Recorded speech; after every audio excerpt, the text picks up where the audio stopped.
KPK 2019-2024 36 OTT dalam 5 tahun. Polisi amankan 145 koli rokok ilegal bernilai 2,1 miliar rupiah. Ronaldo Nazario maju sebagai calon presiden CBF.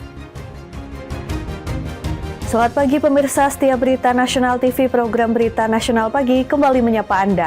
Pagi ini kami akan sajikan berita-berita terpanas dan terupdate dari dalam dan luar negeri, mulai dari perkembangan politik, ekonomi, hingga isu sosial yang sedang hangat diperbincangkan. Bersama saya, Ajeng Tiara. Presiden Prabowo menunjuk Wakil Presiden Gibran sebagai pelaksana tugas atau PLT Presiden selama melakukan kunjungan kerja ke Mesir. Penunjukan ini ditetapkan dalam Keputusan Presiden nomor 34 tahun 2024 dan berlaku dari tanggal 17 sampai 19 Desember 2024.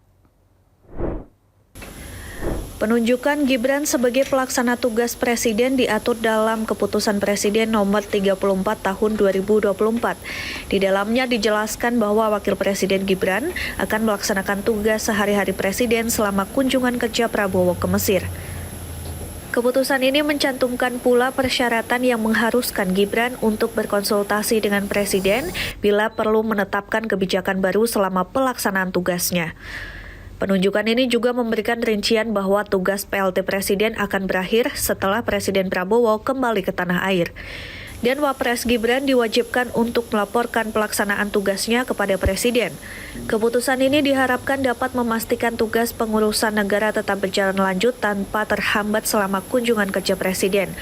Dengan adanya penunjukan ini, semua pihak dipastikan mendapatkan kejelasan tentang pelaksanaan tugas Presiden selama kunjungan kerja tersebut.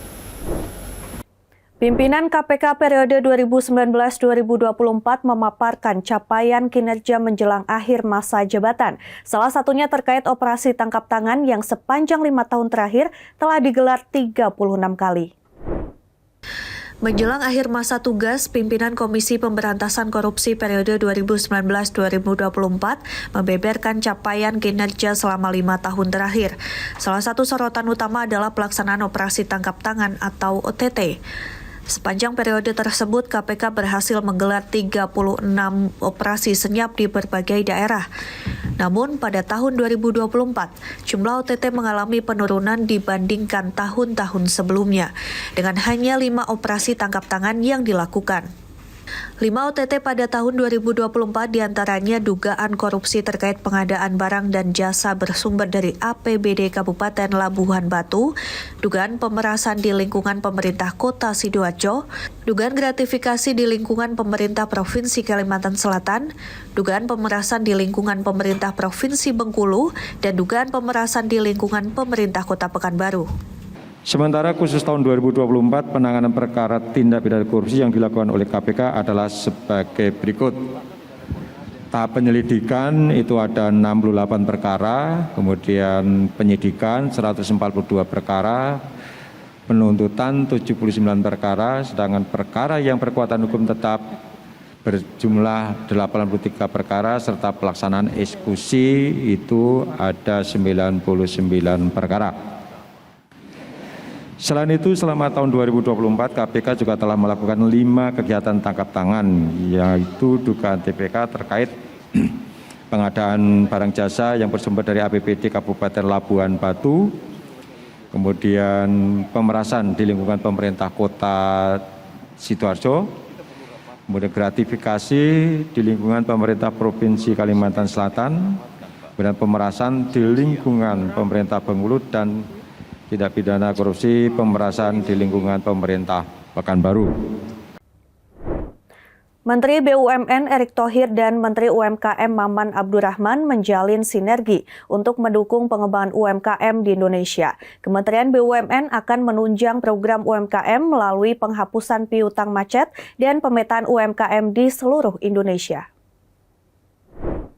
Menteri BUMN Erick Thohir mengungkapkan bahwa kementeriannya berkomitmen menunjukkan dukungan terhadap program UMKM yang merupakan tugas dan amanah dari Presiden Prabowo Subianto. Melalui sinergi dengan Kementerian UMKM, Kementerian BUMN akan membantu mengakselerasi program pemberdayaan UMKM di seluruh Indonesia.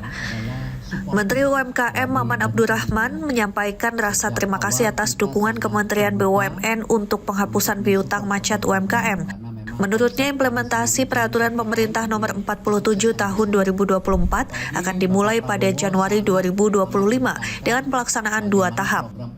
Pada tahap pertama diharapkan sebanyak 1.097.000 pengusaha UMKM dapat mendapatkan fasilitas penghapusan piutang macet. Maman menambahkan, bersama dengan Bank Himbara, Kementerian UMKM terus memantau pelaksanaan penghapusan piutang dengan hati-hati.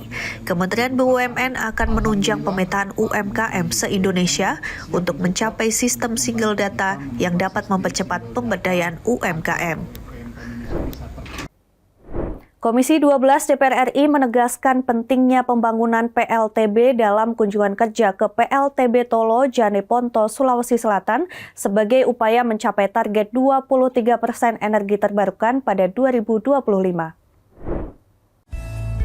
Komisi 12 DPR RI melakukan kunjungan kerja reses ke PLTB Tolo, Janeponto, Sulawesi Selatan. Wakil Ketua Komisi 12 DPR RI, Sugeng Suprawoto mengatakan, potensi tenaga bayu di Indonesia sangat besar, baik untuk pembangunan PLTB, onshore maupun offshore, khususnya di wilayah pesisir.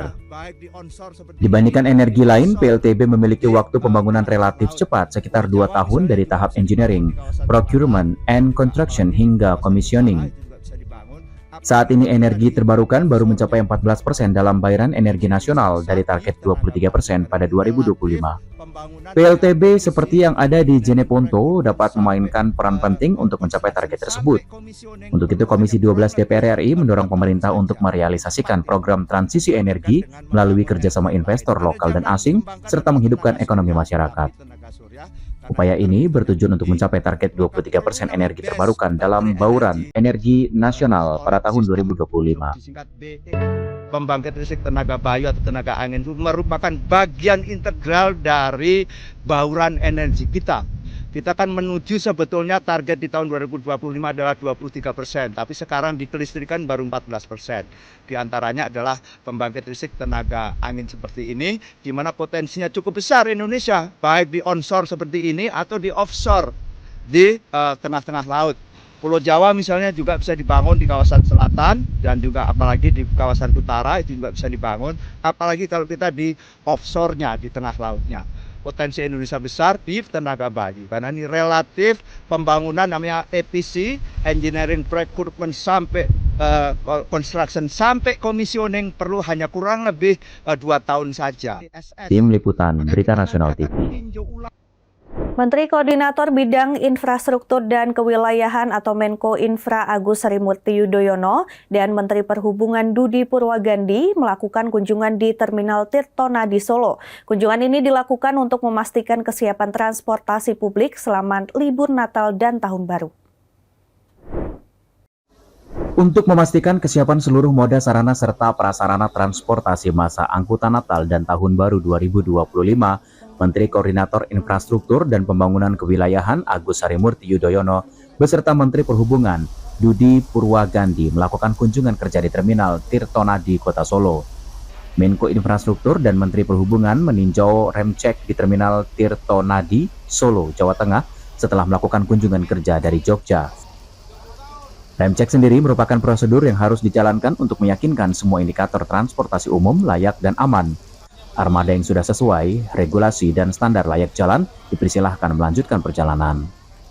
Pada kesempatan ini, AHY menekankan pentingnya keselamatan, keamanan dan kenyamanan penumpang serta mewaspadai kecelakaan transportasi saat cuaca ekstrim selama angkutan libur Natal dan Tahun Baru. Pemerintah juga menyediakan sejumlah posko Nataru termasuk di Terminal Tirtonadi. Terdapat sistem deteksi dini yang dapat disampaikan ke semua pemangku kepentingan jika ada gangguan. Ini semua kita lakukan demi menjamin keselamatan, keamanan, dan kenyamanan para penumpang, para pengguna bis-bis tadi. Ini tugas yang harus kami lakukan, sehingga saya berpesan tolong jalankan ini dengan tegas, sesuaikan dengan aturan yang berlaku, karena kita tidak boleh bernegosiasi dengan aspek keselamatan penumpang. Apalagi kita tahu cuaca, tadi hujan ya, hujan deras, kadang-kadang ada angin, mungkin di sejumlah lokasi ada yang rawan terjadinya longsor, atau ada genangan-genangan yang juga harus kita waspadai. Kita berharap tidak ada kecelakaan, tidak ada hambatan selama perjalanan. Dari Solo, Jawa Tengah, Raditya Hermansyah, Berita Nasional TV. Informasi berita lainnya akan kami sajikan usai jeda berikut ini. Tetaplah bersama kami di Berita Nasional Pagi.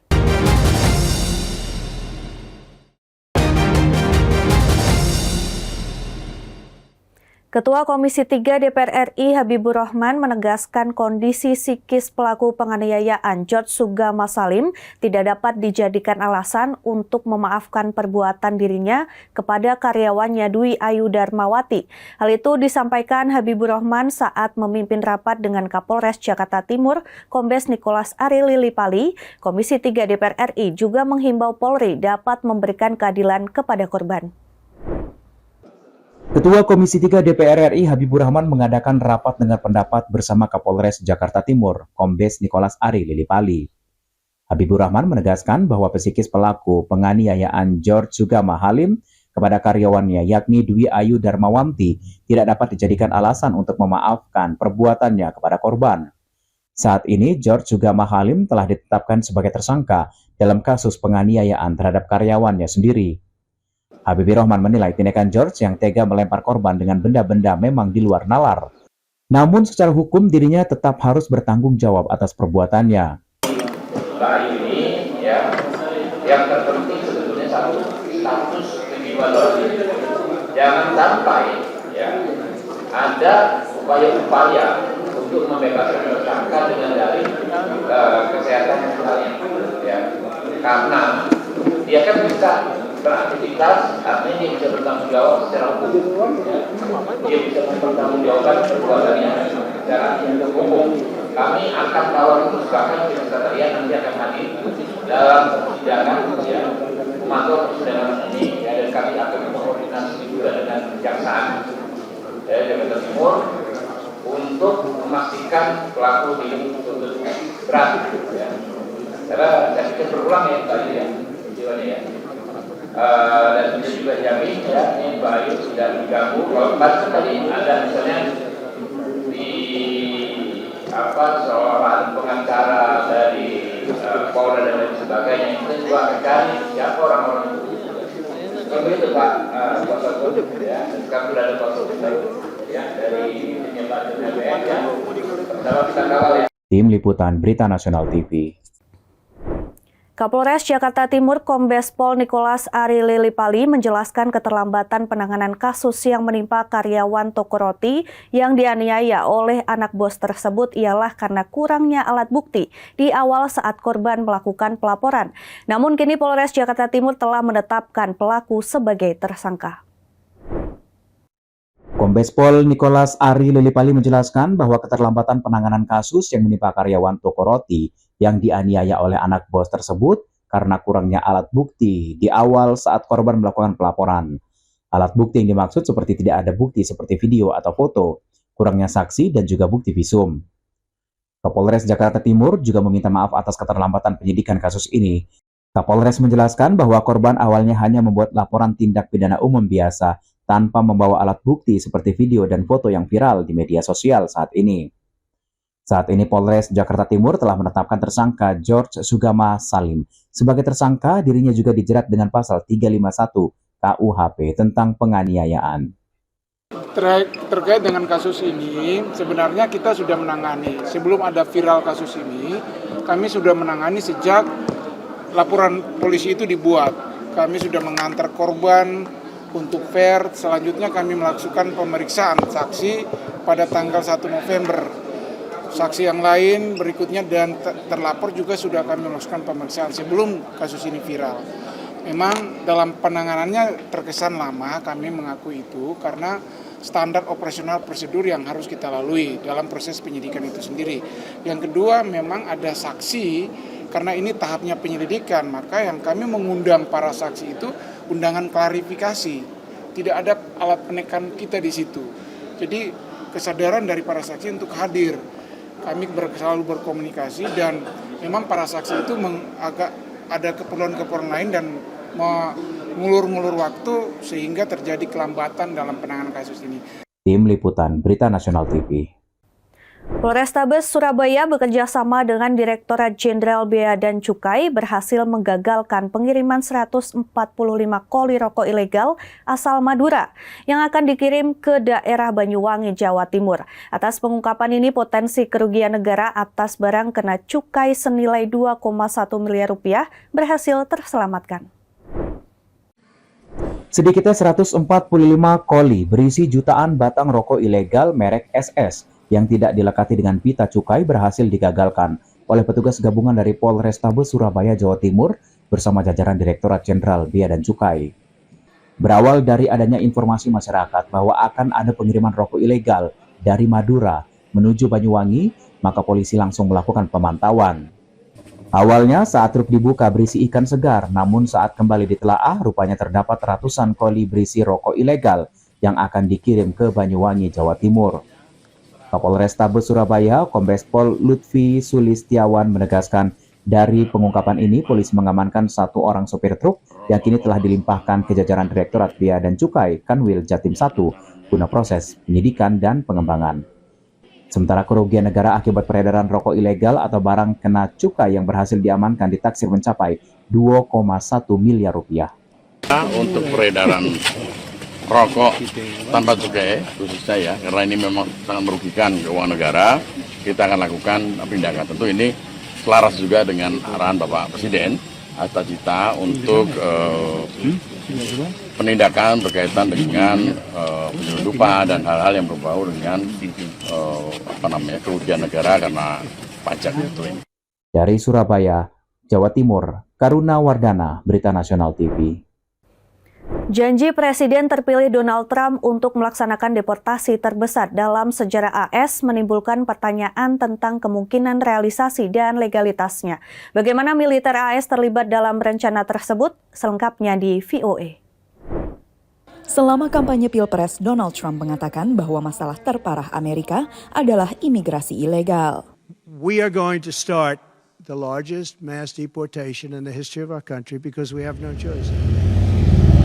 Sejak memenangkan pemilu, Trump telah membagikan unggahan di media sosial yang mengatakan bahwa ia akan mengumumkan keadaan darurat nasional dan mengerahkan pasukan AS untuk membantu deportasi tersebut. Bagaimana militer AS dapat digunakan untuk melaksanakan janji deportasi massal ini masih belum jelas. It really depends on what exactly the president is contemplating in terms of how he wants to use the military. Whether he wants the military directly participating in law enforcement or providing more indirect support to a federal deportation operation. Kepala perbatasan yang akan datang, Tom Homan, merencanakan pendekatan yang lebih agresif dengan menekankan operasi deportasi dan peningkatan keterlibatan militer. We have massive deportation operation and we're going to try to find over 300,000 children that were released by this administration. Homan mengutip laporan Kementerian Keamanan Dalam Negeri yang menunjukkan ada lebih dari 32.000 pendatang di bawah umur yang datang tanpa orang tua tidak menghadiri sidang pengadilan. Sementara lebih dari 290.000 lainnya tidak menerima pemberitahuan. Pakar imigrasi berpendapat hal ini tidak berarti bahwa mereka hilang. Sebagian mungkin masih tinggal di alamat yang tercatat. Mass deportation is not the only option.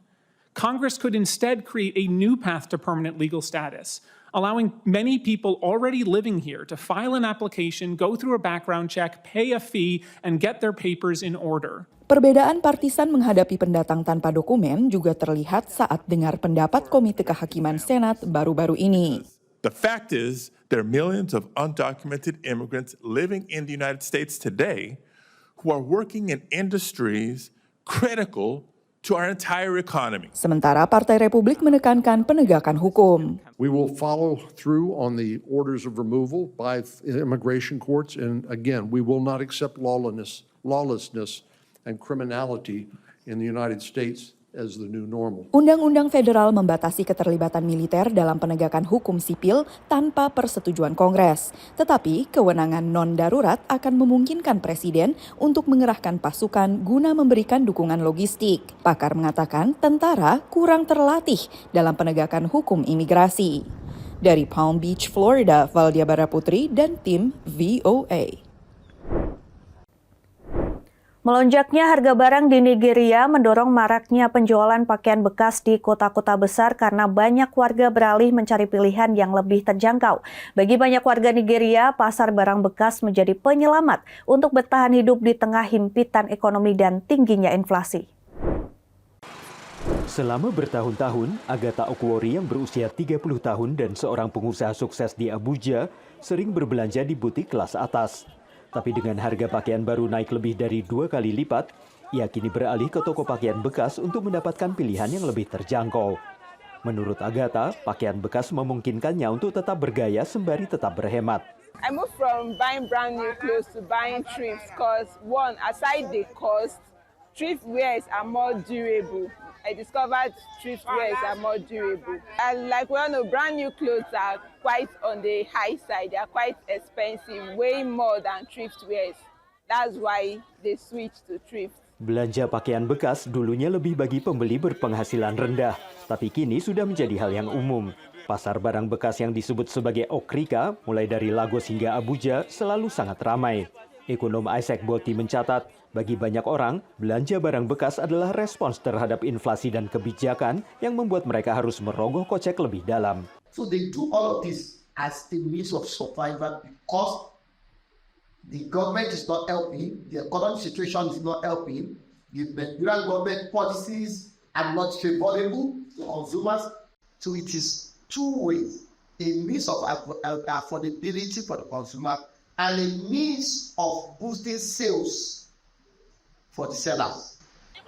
Andrew yang berusia 32 tahun sudah melihat pergeseran mode ini secara langsung. Ketika harga pakaian baru melonjak, ia beralih menjual pakaian bekas di pasar Nyanya yang terkenal di Abuja.